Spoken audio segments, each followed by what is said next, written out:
당신은 예수님 제자입니까? 라는 주제로 오늘 하나님 말씀 듣기 전에 한 가지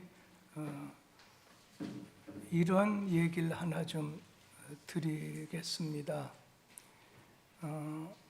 어미 제비가 벌레를 입에다 물고 둥지에 어린 새끼 자식 제비들에게 오니까 대부분 제자들이 찌지배배하면서 엄마의 물고 온 그 버러지를 먹으려고 막 입을 다십니다. 그런데 그 중에 한 제비는 눈 딱 감고 입 딱 다물고 고개를 숙이고 엄마가 이렇게 좋은 음식을 주려고 아무리 애를 써도 입 딱 다물고 머리 딱 숙이고 아래를 쳐다보게 됐을 때 엄마 마음이 참 불편하겠다. 우리 하나님께서 여러분들에게 일용할 양식, 영의 양식, 생명의 양식을 통해서 믿음을 주려고, 하나님의 은혜를 주려고 찾아와서 입 벌려라 주겠다 하는데도 만약에 입을 딱 다문다면 여러분 누가 손해겠고 또 하나님 마음이 어떨까 생각해 보시기 바랍니다. 예수님께서는 우리에게 먼저 제자가 되라, 네가 먼저 제자가 되고 그 다음에는 모든 민족에게 찾아가서 제자를 삼고 그리고 주의 분부한 모든 것을 가르치고 지키게 하라고 부탁을 하셨습니다. 그 말씀이 마태복음 28장 19절 20절 말씀인데 같이 한번 읽도록 하겠습니다. 그러므로 너희는 가서 모든 전적을 제자로 삼아 아버지와 아들과 성령의 이름으로 침례를 베풀고 내가 너희에게 분부한 모든 것을 가르쳐 지키게 하라. 볼지어다 내가 세상 끝날까지 너희와 항상 함께 있으리라 하시니라. 요즘 한국 교회 기독교 인구수가 아주 갑작스럽게 감소가 돼서 위기라고들 말합니다. 양적으로 성장하는 것이 급감해서 위기일 뿐 아니라 또 교회로서의 영향력도 상실해 가고 있다고 합니다. 믿지 않는 사람은 더 이상 한국 교회를 가르쳐서 매력 있는 종교라고 말하지도 않습니다. 도덕적 감화에 있어서도 모범을 보이지 않고 있습니다. 그래서 기독교인을 가르쳐서 물질만 밝히고 타 종교에 대해서 배려가 없고 자기들만 아는 이기적인 집단이라는 그런 이미지에서 한국교회가 벗어나지 못하고 있는 것이 현실입니다. 또 내적으로는 문화의 위기를 겪고 있습니다. 한국교회가 한국의 주류 문화가 되었습니다. 예전에는 무교라든지 불교 이쪽이 주류 종교였지만은 현재 와서는 한국의 주류 문화가 되어가지고 정치, 경제, 사회 모든 방면에 상당수 지도층들이 기독교인들입니다. 그리고 한국교회는 교회 직분이 마치 품격을 높이는 하나의 계급처럼 여기는 분들도 계시고 교회 모든 프로그램은 고급화되고 있습니다. 그 반면에 십자가의 복음의 능력이나 전투성은 현저히 떨어지고 있습니다. 요새 기도 소리는 날로 적어져 가고 오늘 기도 시간도 날로 짧아져가만 가고 있습니다. 그리고 자신이 복음으로 말미암아 인생이 바뀌었다고 하는 복음적인 간증도 줄어들고 있습니다. 기독교의 역사 속에서 복음의 능력이 상실한 때, 급감해지는 때를 가르쳐서 AD 서기 313년 로마의 콘스탄틴 대제에 의해서 기독교가 그동안은 핍박을 많이 받다가 공인이 된 이유라고 말하는 사람도 있습니다. 예전 핍박을 받던 시대에는 예수의 복음이 아주 날카롭게 살아 있었습니다.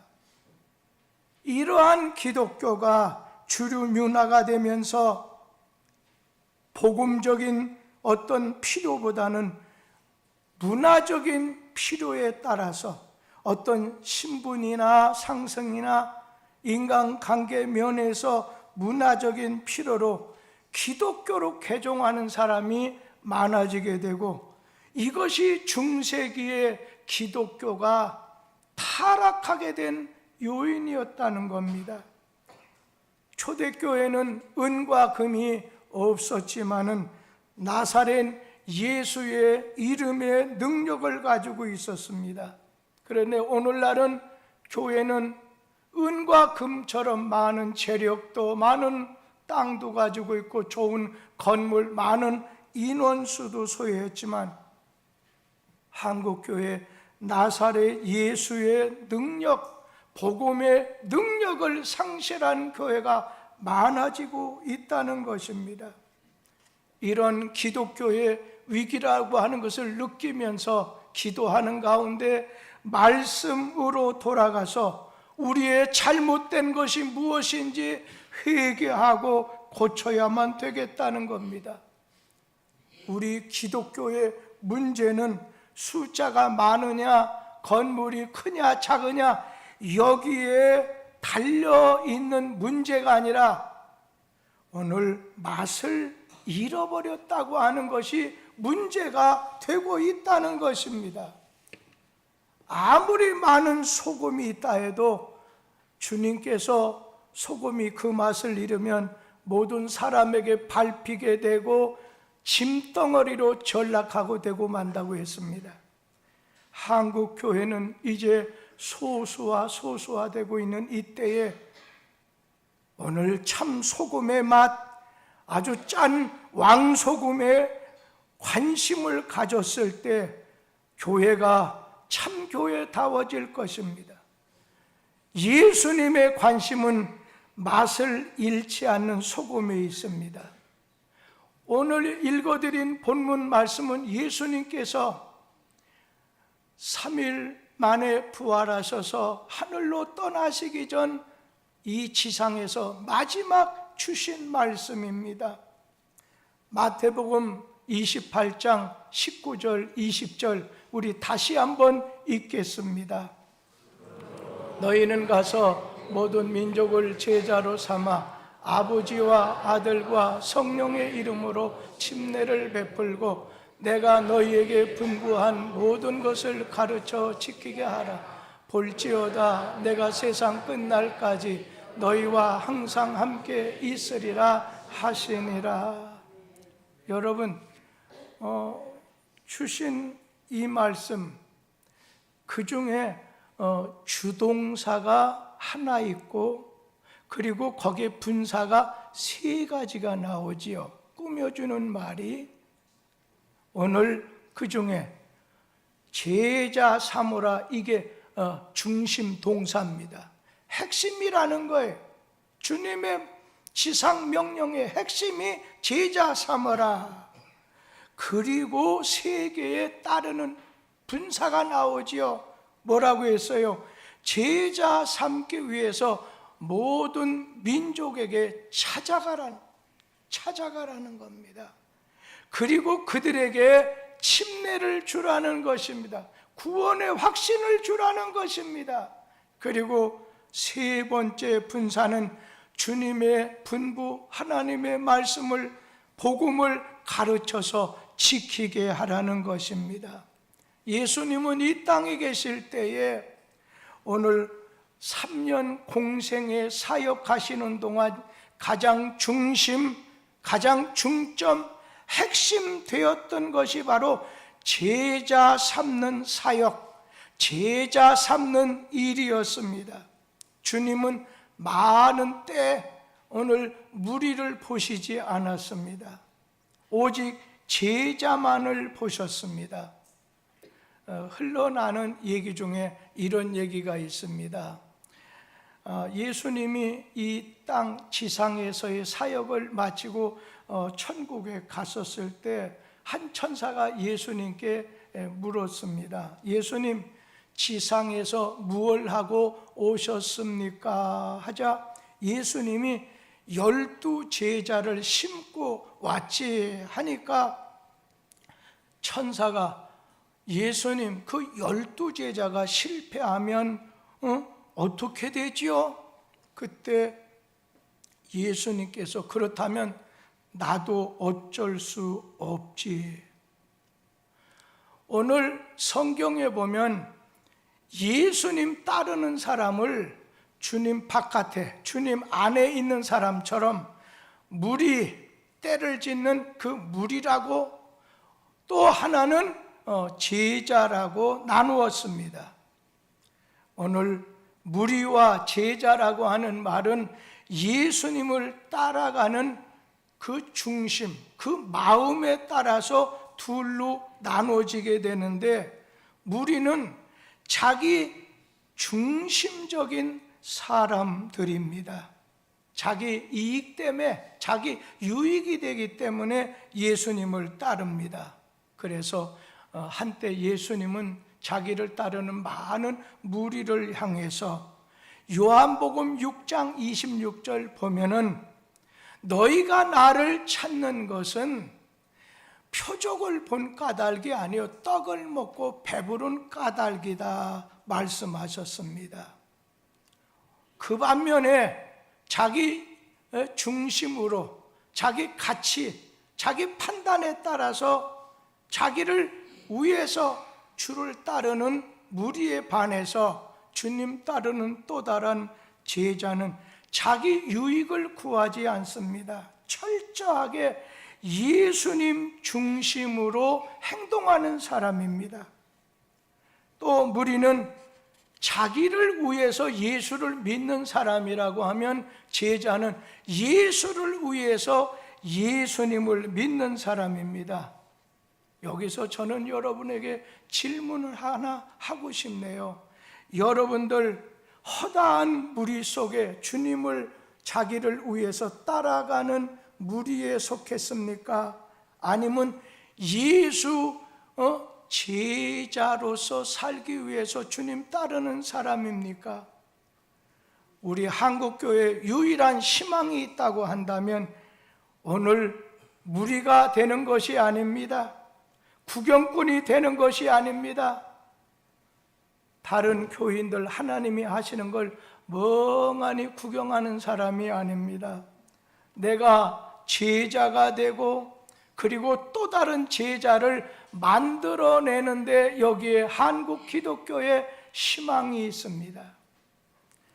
오늘 우리 자신은 예수 중심하는 제자의 삶을 살아가려고 한다면 무엇보다 첫째가 예수님이 원하시는, 오늘 예수님을 사랑하는 것, 예수님을 생각만 해도 좋거늘 예수님을 바라보는 사람, 예수님을 생각하는 사람, 예수님을 사랑하는 사람입니다. 여러분, 우리는 하루 24시간 중 예수님을 얼마나 생각하고 있나요? 오늘 제가 사도신경으로 신앙을 고백하지 않고 뚝섬 신경으로 같이 기도했습니다. 여러분 왜 그랬다고 생각해요? 거기 보면 뚝섬교회 담임 후임 목사님을 보내주세요 하는데, 뚝섬교회 건축을 위해서는 12년 이상을 모든 시간마다 기도했지만은, 여러분 솔직하게 하나님 앞에서 자문해 보시기 바랍니다.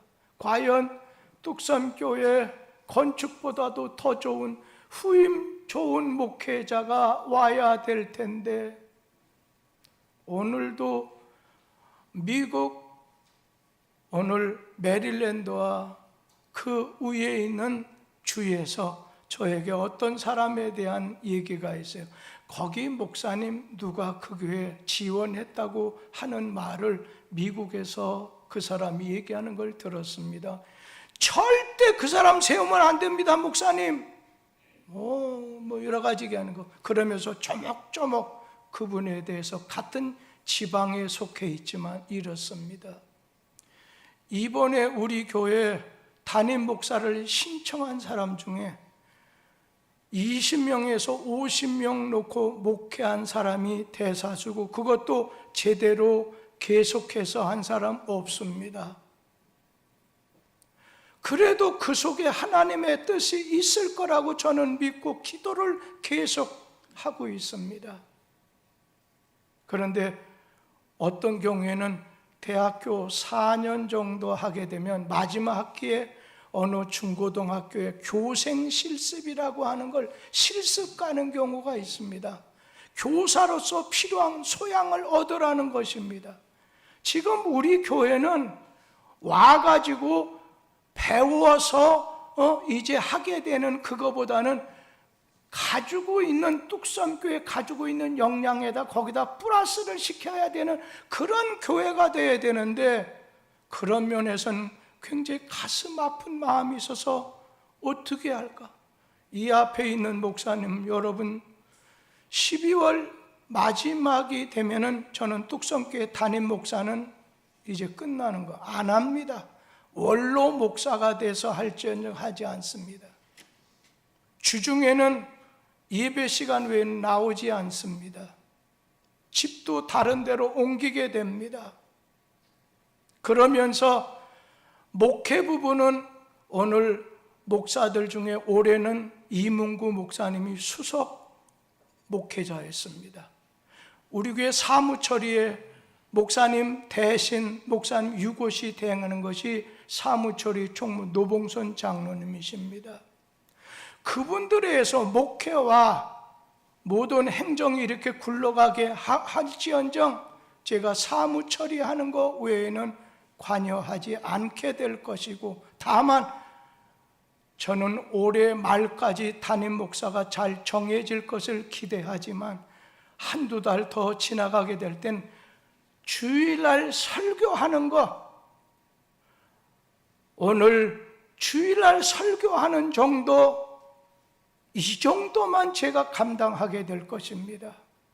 그렇다면 제가 마음속으로 근심이 됩니다. 우리가 알아서 하겠죠. 여러분, 목회는 그렇게 되는 게 아닙니다.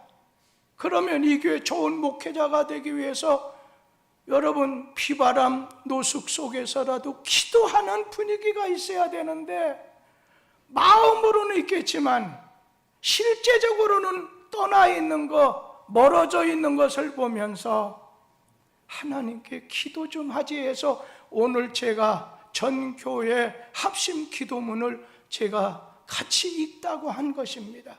그렇게 해서라도 하나님 앞에 우리 모두의 마음을 아뢰기 위해서 그렇게 했다는 것을 기억하게 되길 바랍니다. 오늘 예수님 제자라고 하는 것은 교회 출석을 잘하는 사람을 의미하지 않습니다. 헌금을 많이 내는 사람을 의미하지 않습니다. 봉사를 열심히 하는 것도 의미하지 않습니다. 물론 이런 것도 제자에게 필요합니다. 그러나 진정한 제자는 세상에 무엇보다도 주님을 사랑하는 사람입니다. 우리 누가복음 14장 26절 말씀 다 같이 한번 읽어봅니다. 물은 내게 오는 자가 자기 부모와 처자와 형제와 자매와 더욱이 자기 목숨까지 미워하지 아니하면 능히 내 제자가 되지 못하고. 여기 보면 자기 목숨, 자기 부모, 형제까지도 미워해야 된다. 아니, 예수님 따르는 것이 가정을 파괴하라는 말이냐? 그 뜻 아닙니다. 아무리 사랑스러운 가족이라 할지라도 거기서는 생명을 구원하는 것이 아니기 때문에 주님보다 더 사랑해서는 안 된다는 말씀입니다. 그런데 많은 사람들이 주님보다 가정을 더 사랑하고 집을 꾸미는데 더 많은 노력과 물질을 소비합니다. 거기에 붙들려 가지고 평생 제자로서 아무 일도 못하고 주님 사랑하지 못한 채 세상을 떠나게 된다는 것입니다. 오늘 예수님의 제자는 이 세상 무엇보다도 예수님을 더 사랑하는 마음이 있어야 돼요.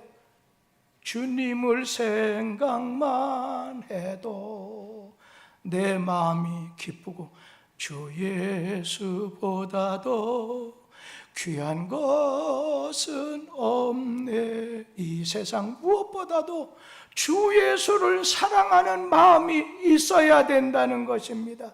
우리 두 구절 한번 읽습니다. 누가복음 14장 33절 26절 말씀입니다. 이와 같이 너희 중에 누구든지 자기의 모든 소유를 버리지 아니하며 능히 내 제자가 되지 못하리라.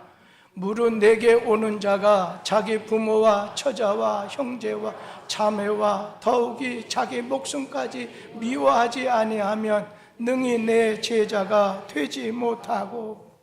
오늘 자기가 가지고 있는 모든 것보다 주 예수를 더 사랑하는 것이, 이게 예수의 참 제자의 모습이라는 거예요. 오늘 여러분 가운데 아직도 주님 바깥에, 교회 안에는 들어왔지만 마음밭은 30년이 넘는데도 예배하는 자세를 보고 얼굴 표정을 보면 인간적인 판단을 볼 때 저분이 주님 안에 있는가? 저분이 주 안에 있나? 주님 밖에 있나?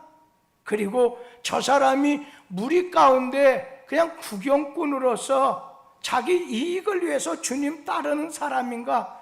주님을 중심으로 모시고 주님 생각하고 주님 사랑하는 그러한 제자인가? 여러분 무리 속에 속해 있습니까? 여러분 제자에 비해서 무리로 구경꾼같이 주님을 따르는 사람은요 부담이 없습니다. 교회 생활하는데 부담이 없습니다. 그냥 자기가 원하는 만큼 딱 정해갖고 여기를 넘어서면 안 돼, 자기 마음에게 명해서 주님이 명령을 해도 말씀을 해도 이건 절대로 넘어서지 않습니다. 우리 사랑하는 성도님들, 우리 자신 무리 속에 속해 있는 신자의 모습인가? 진짜 주 예수의 제자로서의 삶을 살고 있는가? 한 번쯤 점검해 보라는 것입니다. 그 중에 주님 생각, 주님 사랑하는 것이 제자의 삶의 모습이라면 또 한 가지는 예수 제자는 겸손하게 살아야 된다는 것입니다. 주님 제자의 삶은 최선이 겸손하게 사는 겁니다. 이 겸손은 예수의 모든 교훈의 주제가 되어 있습니다. 예수님께서 수고하고 무거운 짐진 자들아 다 내게로 오라고 말씀한 다음에 뭐라고 했습니까? 내게 와서 날 배우라는 거예요. 내게 뭘 배우라? 나는 온유하고 겸손하니. 온유와 겸손을 배우라는 것입니다. 온유와 겸손이 예수 제자의 교제입니다. 책입니다. 주님은 생활과 행동면에 있어서 겸손을 보여주셨어요. 그러면서 내가 겸손하니 오늘 너희도 겸손하게 살라는 것입니다. 누구든지 자기를 높이는 자는 낮아지게 되고 누구든지 자기를 낮추는 자는 높아진다. 겸손의 방법, 겸손의 원리를 가르쳐 주셨습니다. 반대로 자기를 높이는 것을 가르쳐서 성경은 교만이라고 합니다. 스스로 자기를 높이는 자는 하나님에게 인정받지 못합니다. 하나님 앞에서 자기를 낮추는 것이 겸손입니다. 겸손하면 하나님의 인정을 받게 됩니다. 하나님이 인정하는 삶, 하나님이 보실 때 겸손한 삶이 이게 복된 삶이고 제자의 삶입니다. 예수님이 이 땅에 오셨을 때 그렇게 화 있을진저 하시면서 미워하는 마음같이 책망했던 부류가 있습니다. 바리새인과 서기관들입니다.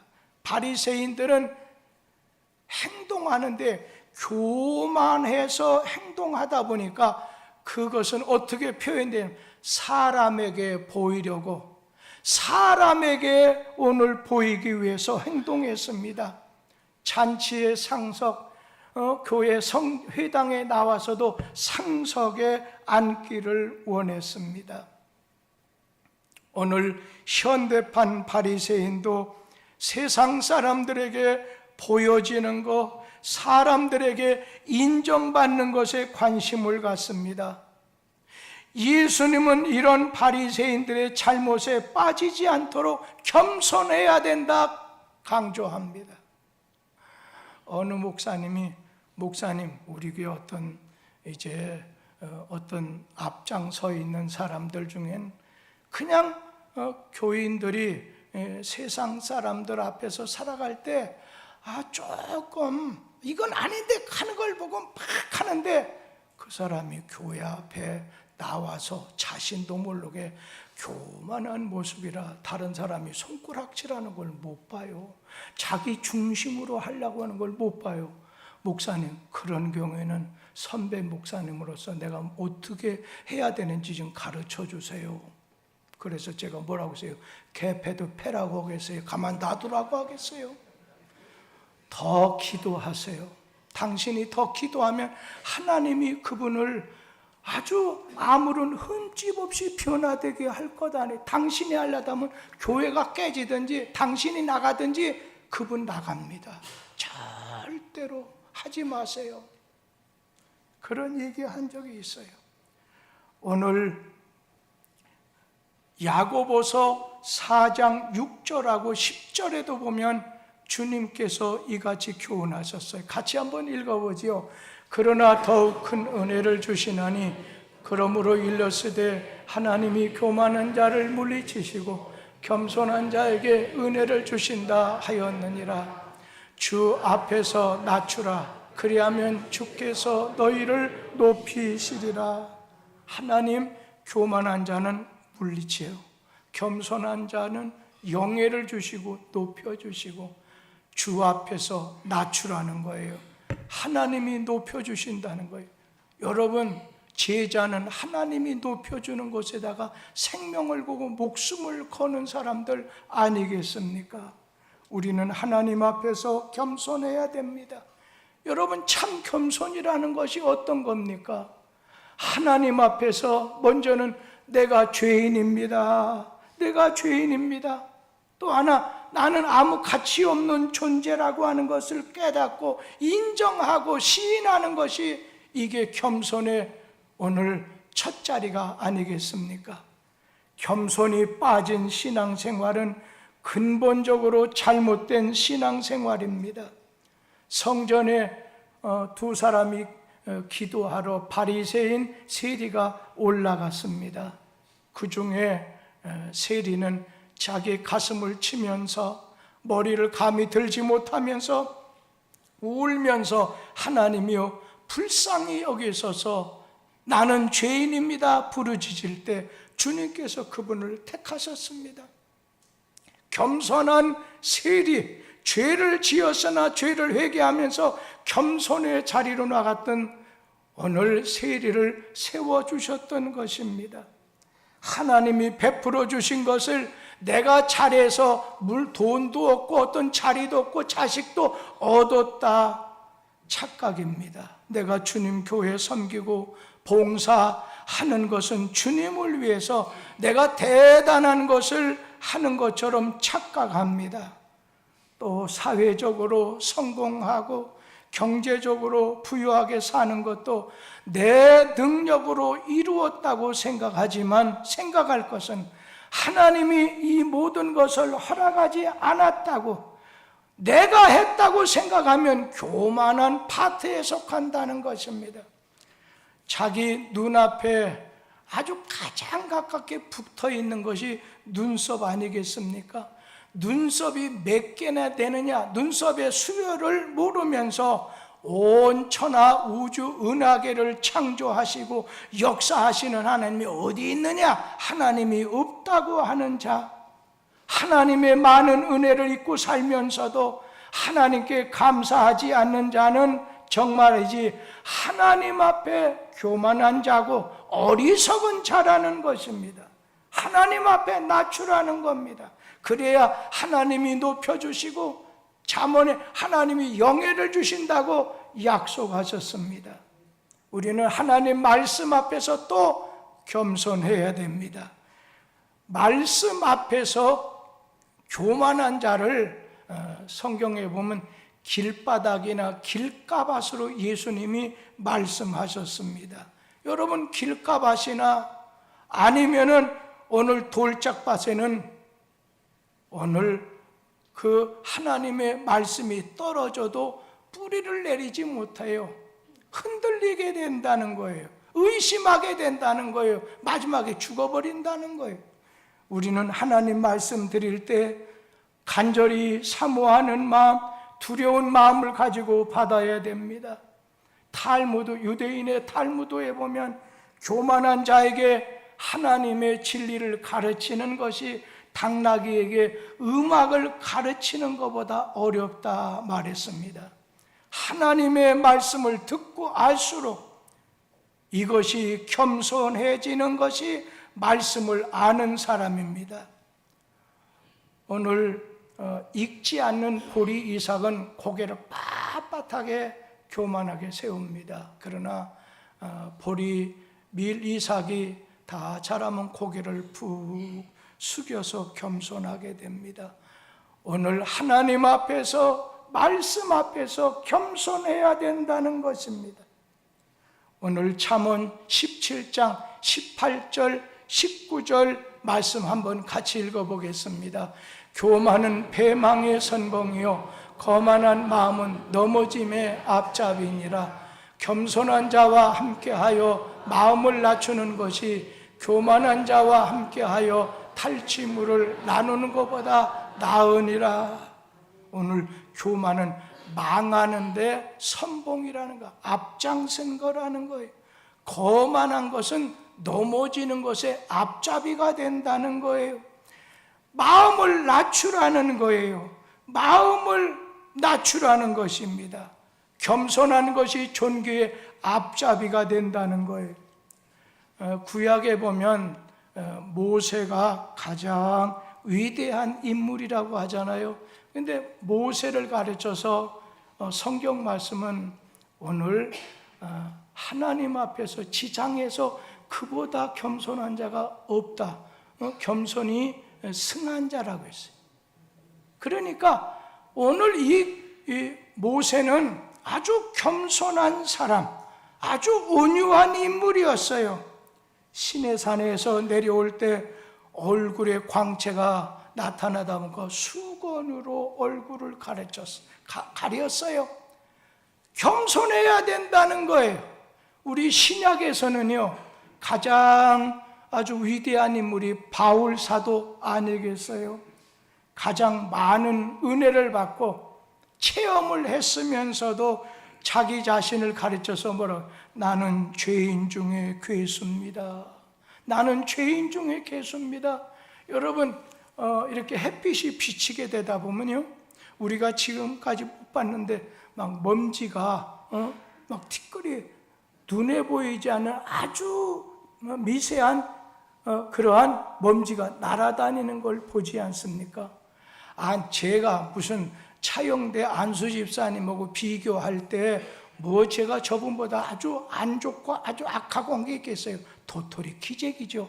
그러나 하나님 앞에 내 자신, 세상의 빛 되시는 주님의 빛 앞에서 내 자신을 바라볼 때 나는 죄인입니다. 하나님 앞에 감히 머리를 들 만한 자격도 없는 죄인입니다. 그렇게 고백하는 것 아니겠습니까? 오늘 우리 사랑하는 성도들, 은혜를 받을수록 자신의 부족, 자신의 허물을 깨닫고 자연히 겸손해질 수 있습니다. 그러니까 겸손해질수록 뭘 받아요? 은혜를 받습니다. 여러분, 낮은 골짜기에 뭐가? 여러분, 이슬이 내리는 법입니다. 그러나 오늘 바람이 많이 부는 산 꼭대기 높은 곳에는 이슬이 내리지 않습니다. 겸손한 마음 속에 은혜의 이슬이 내리게 된다는 것입니다.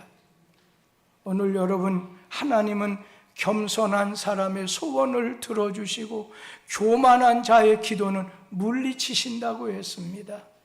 오늘 우리 교회는 지금 하나님 앞에 눈물 뿌려서 다음 세대를 위해서, 좋은 목회자를 위해서, 우리 모두가 주님의 좋은 제자가 위해서 하나님 앞에 겸손하게 기도할 때입니다. 주님이 기뻐하는 사람, 말 잘하는 사람 아니고 재능이 많은 사람 아닙니다.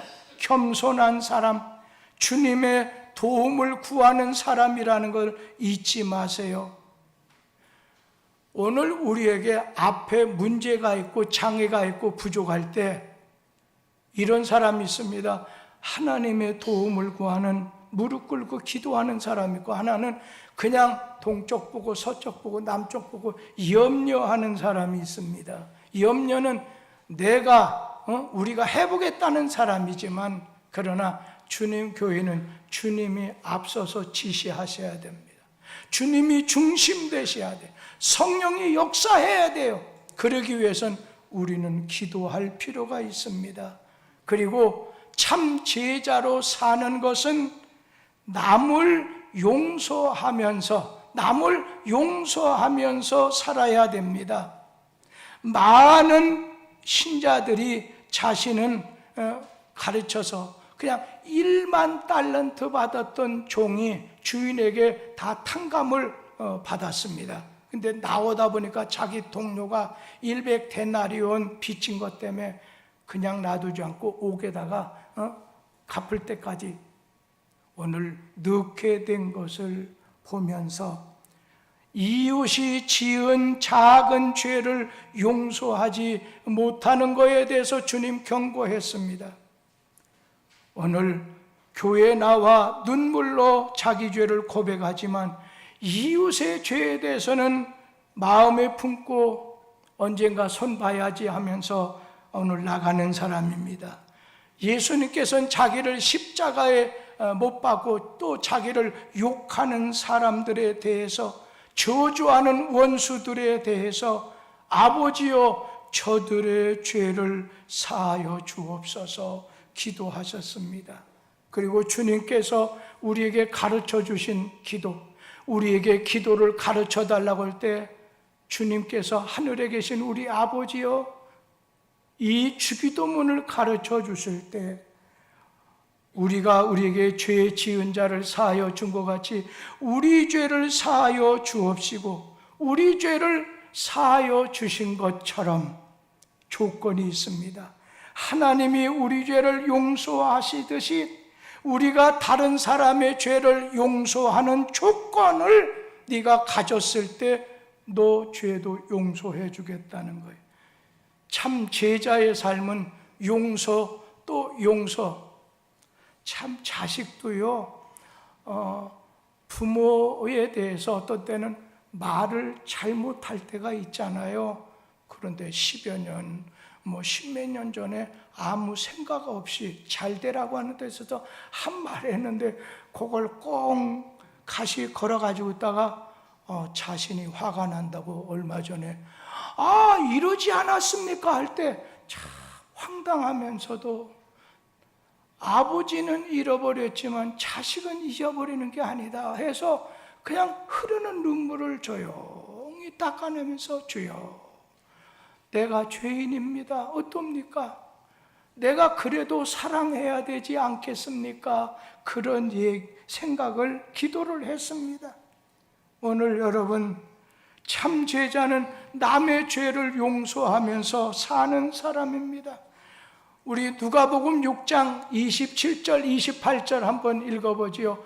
그러나 너희 듣는 자에게 내가 이르노니 너희 원수를 사랑하며 너희를 미워하는 자를 선대하며 너희를 저주하는 자를 위하여 축복하며 너희를 모욕하는 자를 위하여 기도하라. 여러분, 그런 말이 있죠. 향나무는 자기를 찍는 도끼에게 향수를 뿌린다는 말이 있습니다.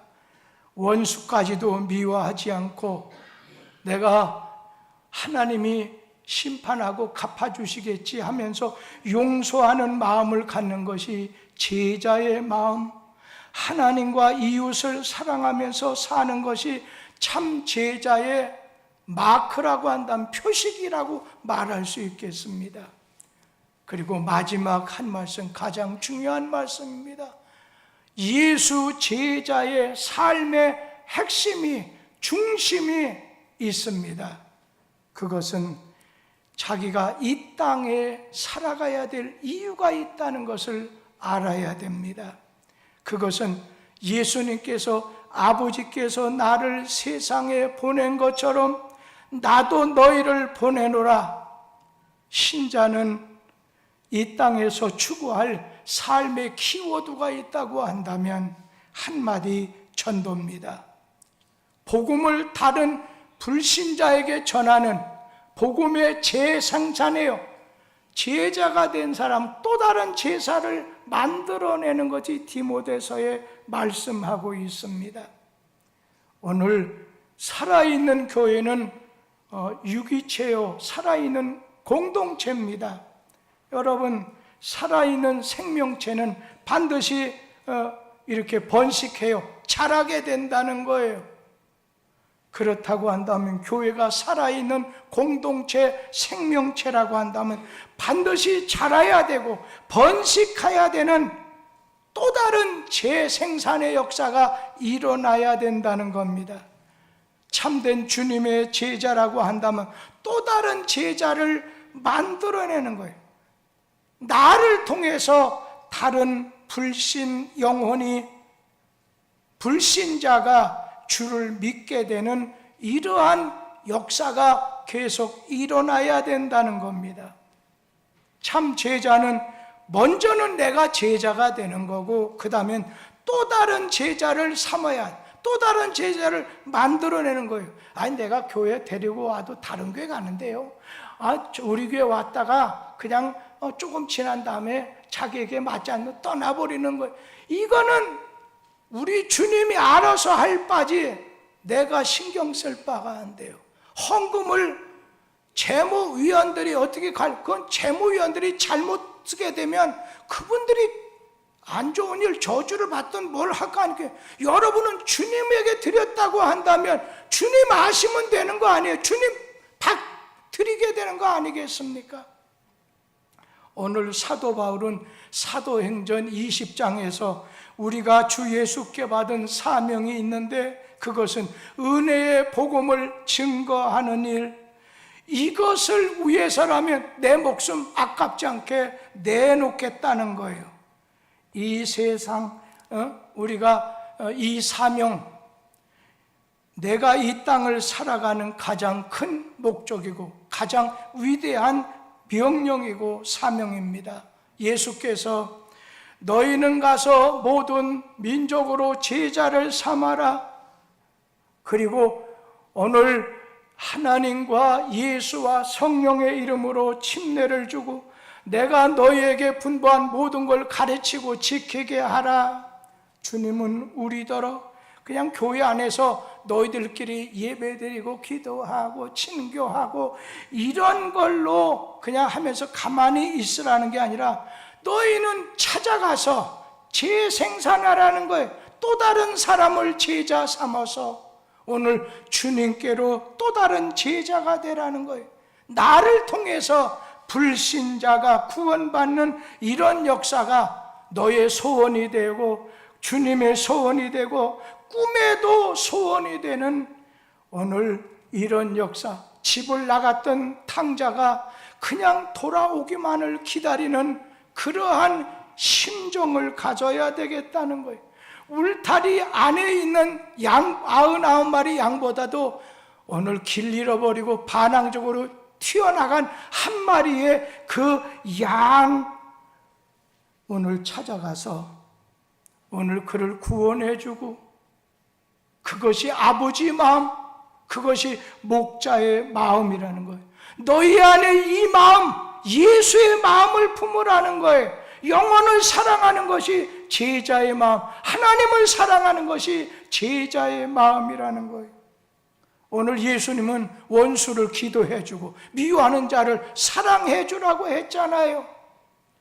오늘 우리 자신 주변에 있는 사람은 예수 사랑으로 감염시키는 거예요. 사랑으로 전염시키라는 거예요. 전도하라는 거예요. 재생산하라는 거예요. 전도가 오늘 여러분 인생의 중심이 되기를 바랍니다. 주님 따르고 주님 제자 삼는 일이 이 제단 바로 여러분을 통해서 일어나게 되기를 간절히 기원합니다. 기도하겠습니다. 우리의 구원자요